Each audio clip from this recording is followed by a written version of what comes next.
Hadis yang pertama menjelaskan tentang yang paling Rasulullah Shallallahu Alaihi Wasallam takut itu orang yang munafik, yang pandai berkata-kata, yang pandai bersilat lidah. Kenapa? Karena dengan kecerdasan seseorang ditambah kebusukan hati akan mudah mempengaruhi orang supaya orang lain ikut tersesat. Beda judul, orang bego ngebego-begoin, kan diketawain ya kan? Lu orang bego ngebego-begoin, kan kagak langsung kan? Enggak kena sama sekali. Nah, atau rekumahan bego-begoan, cuma bego. Caranya juga kayak bisa.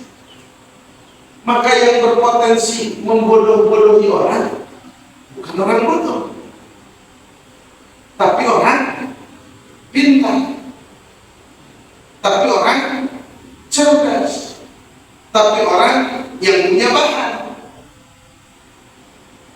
Kan sering diceritakan oleh guru kita, setan sampai manapun tidak akan pernah berhenti mengganggu manusia, walaupun manusia itu punya kekuatan super. Ilmunya dapat, ilmunya punya, ilmunya gagah, pesantrennya lama, jikirnya hebat, belum tentu setan masih gak ganggu. Ada potensi setan masih ganggu. Buktinya iblis.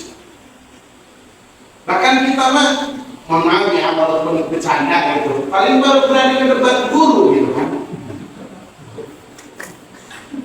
Kata ini termasuk belenggu. Dan ayo bang belenggu dan ke debat guru ditukar.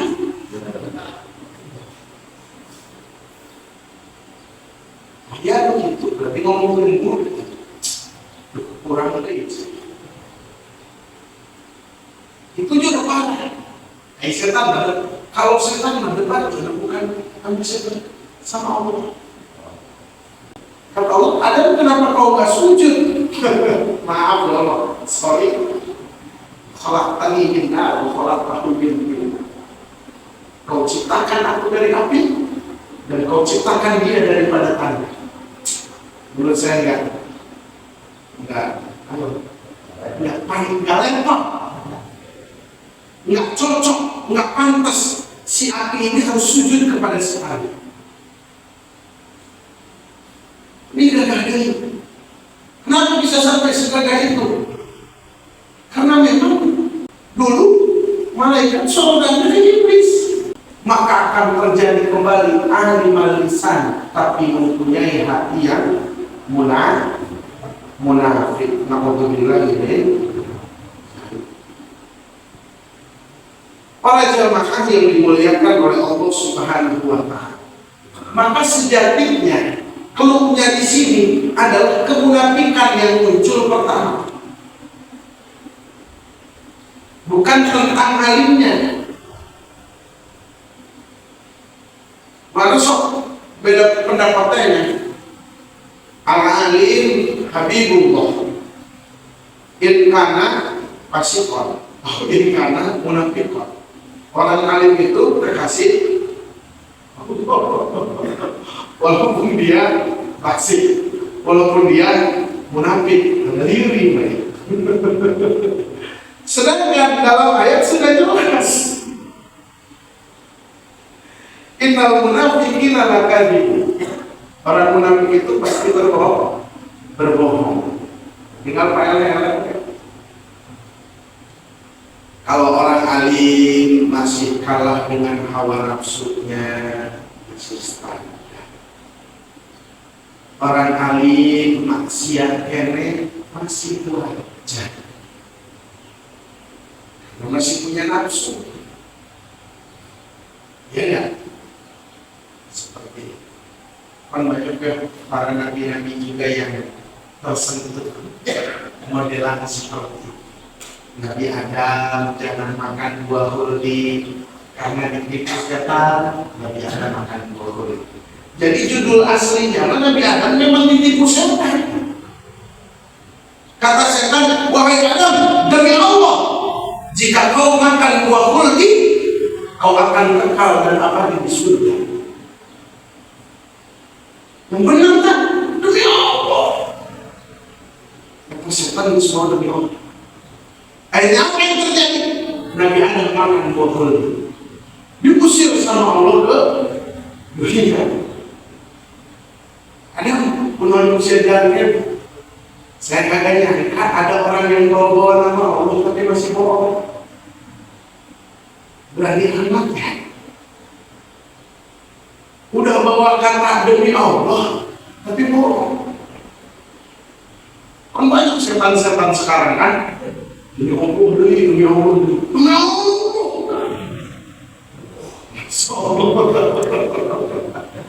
Nah, kalau urusannya dengan hawa nafsunya seperti itu masih bisa ditoleransi.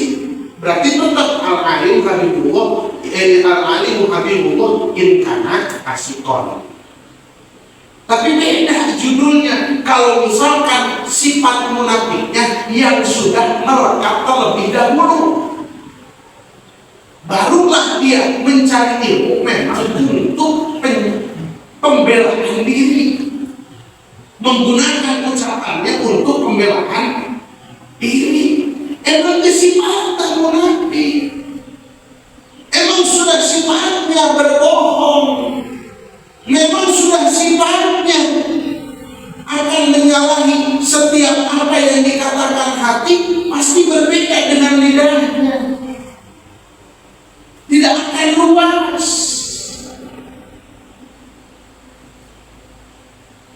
Antara hati dengan lidah itu sudah tidak sinkron. Innal kalam la fil fuadi wa inna ma ju'ila lisanu dalilan lil fuad. Sesungguhnya ucapan itu adanya dalam hati dan dijadikan lisan sebagai ciri apa yang dikatakan hati. Berarti apa sekarang? Maka tidak akan disebut perkataan jika perkataan tersebut tidak sesuai dengan hati.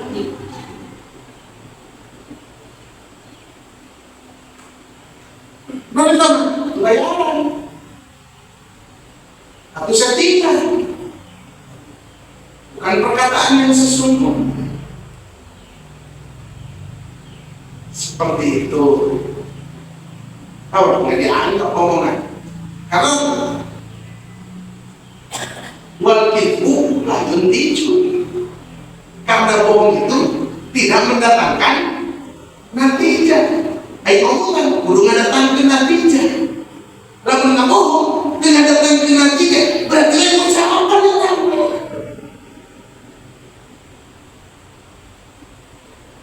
Ini perlu karena bahaya. Kalau potensi ini bunga orang ini apa ya?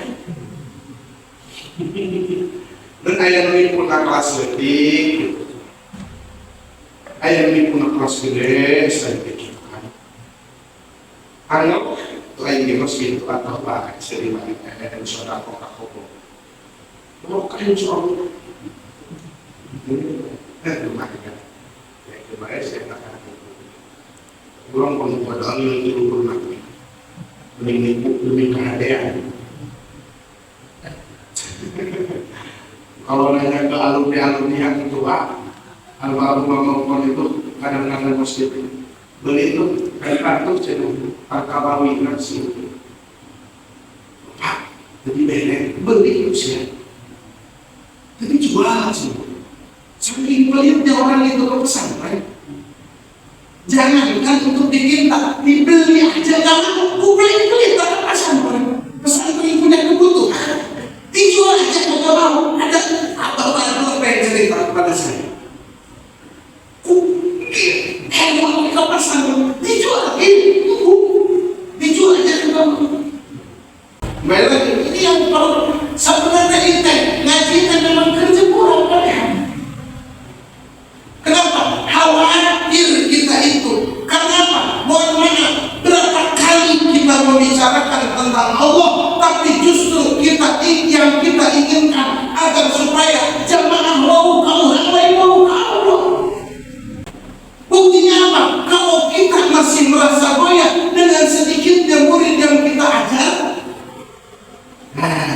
Wah, berarti siapa yang jelma mau kasih apa yang jelma mau kau?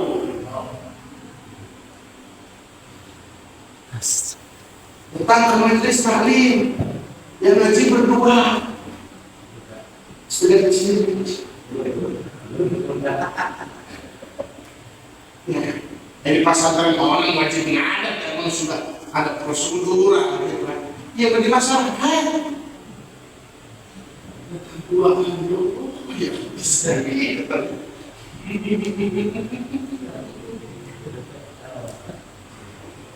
Ya Allah ya. Lain siapa yang mau bekerja makau, siapa yang mau bekerja makasih. Ayo udah hadir, ayo udah berangkat. Saya dah bangun, saya dah berhenti. Allah terbaik. Nah, ada maksud. Kalau ngomong udah masuk sama aku. Nah, berikutnya. Nanti ada ya, mukmin yang sejati itu siapa? Yang hatinya berjalan berkesinambungan dengan lidahnya, yang lidahnya sesuai dengan hatinya, ucapannya tidak pernah bertentangan dengan amalnya, tetangganya tidak pernah terganggu oleh kejahatan ini, tetangganya merasa aman. Mengatakan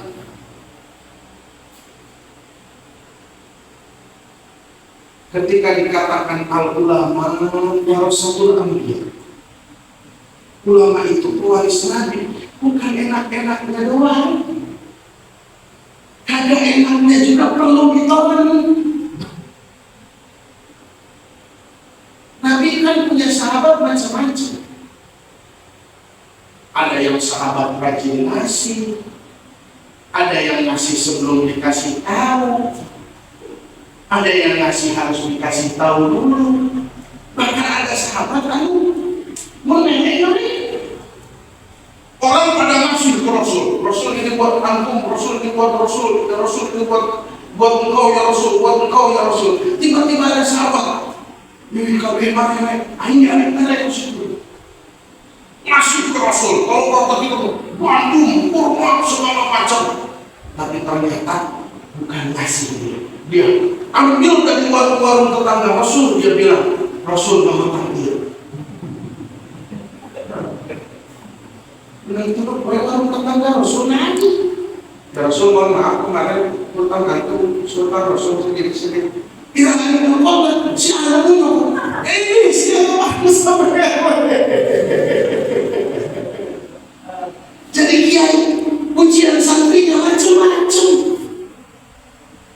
Almarhum Al-Maghfurlah Apih Kiai Haji Syafiqul Khalqi pernah ngomong ke santri, jangan kaget, Apih riskunya udah ada, korinahnya sudah ada. Apih arek karokok panggil di bensin, pendatang mau premium, mau pertalit di plastik kan, maksudnya bensin dikorek, panggil di bensin ambil arek karokok, korinah dari jelas. Mau premium, salih.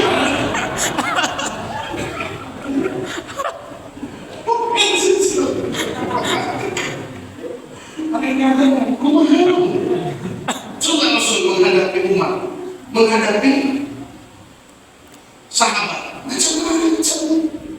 Ya Allah ya Rabbi, ada sahabat datang kepada Rasulullah SAW. Ya Rasul, mohon maaf, saya bocor puasa karena melakukan hubungan suami istri dengan istri saya ya Rasul di bulan Ramadan ya Rasul. Bagaimana? Kata Rasul, itu obatnya, merdekakan hamba saya. Karena punya ya Rasul, saum syahran mutatabi'ain, 2 bulan berturut-turut kau puasa, tak boleh bocor. Menjawab itu yang sebulan aja bocor. Kamu sendiri nomor sakit, kasih makan 60 orang miskin. Enggak punya duitnya juga. Nah, kau gandul kata Rasul. Dia paling miskin mudul 60 mud Rasul. Akhirnya Rasul berpesan, kasih kepada orang yang paling miskin di sana. Apa dia jawab? Kebetulan saya miskin. Ini slogan ya. Namun kira-kira Rasul orang sana ini.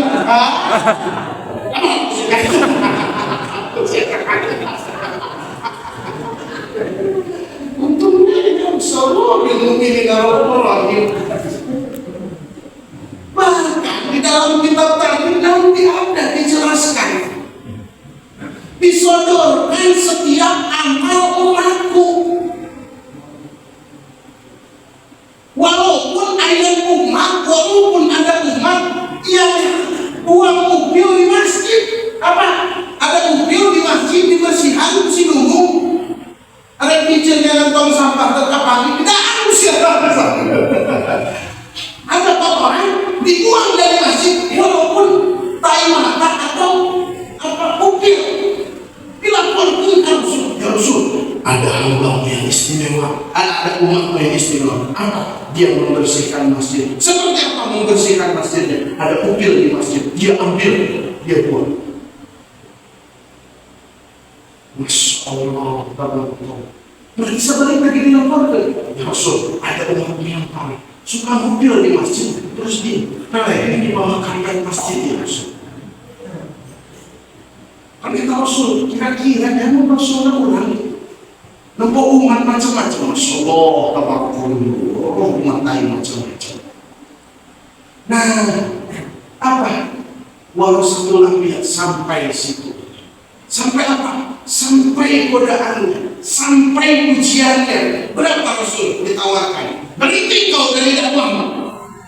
Kau pilih, ingin berapa wanita cantik di kota Mekah? Terserah kau nikahin.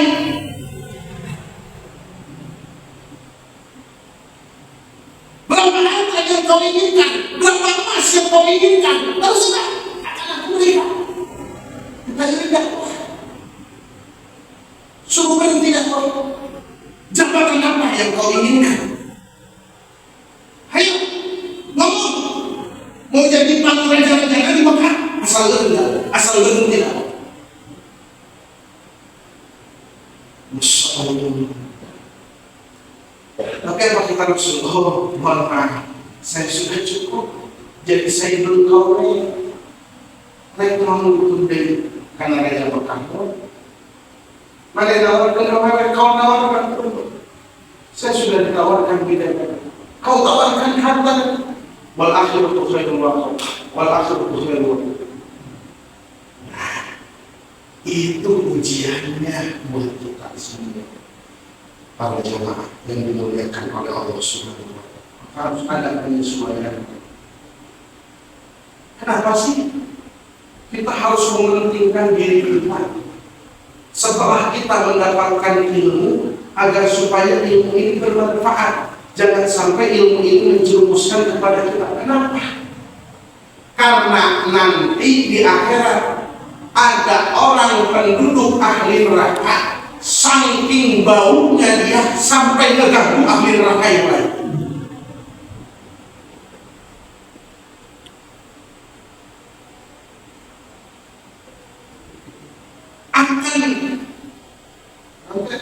Kalau manusia bebek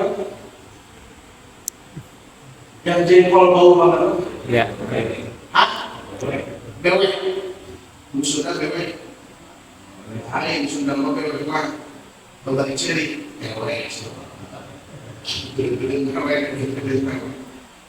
Ada orang makan apa? Namanya makan jengkol biasa.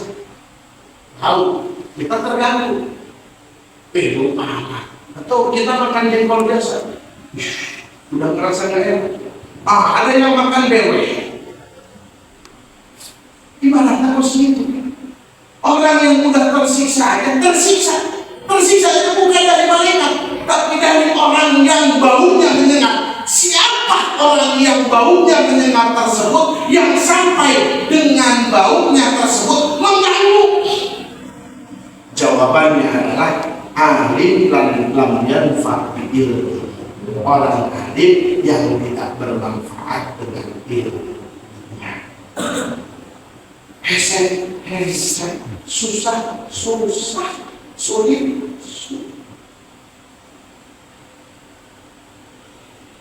banyak tuh orang kalau alimnya benar, ya Allahul ladzina amanu wal ladzina utul ilma bagian itu bidar ke asfalina, langsung larinya kepada munafik. Nah, hadirin yang dimuliakan oleh Allah Subhanahu wa Ta'ala, mudah-mudahan setelah Allah memberikan kepada kita, menitipkan kepada kita ilmu yang mungkin kita katakan tidak seberapa ilmu yang ada di diri kita, mudah-mudahan Allah berikan juga kita amal dalam ilmu tersebut. Allahumma arina al-haqqa haqqan warzuqna ittiba'ah wa arina al-batila batilan warzuqna ijtinabah. Allah perlihatkan kepada kami kebaikan dan beri kami untuk melakukannya, dan perlihatkan kepada kami keburukan dan hindarkan kami dari melakukannya. Padahal Allah berfirman, "Assalamualaikum warahmatullahi wabarakatuh."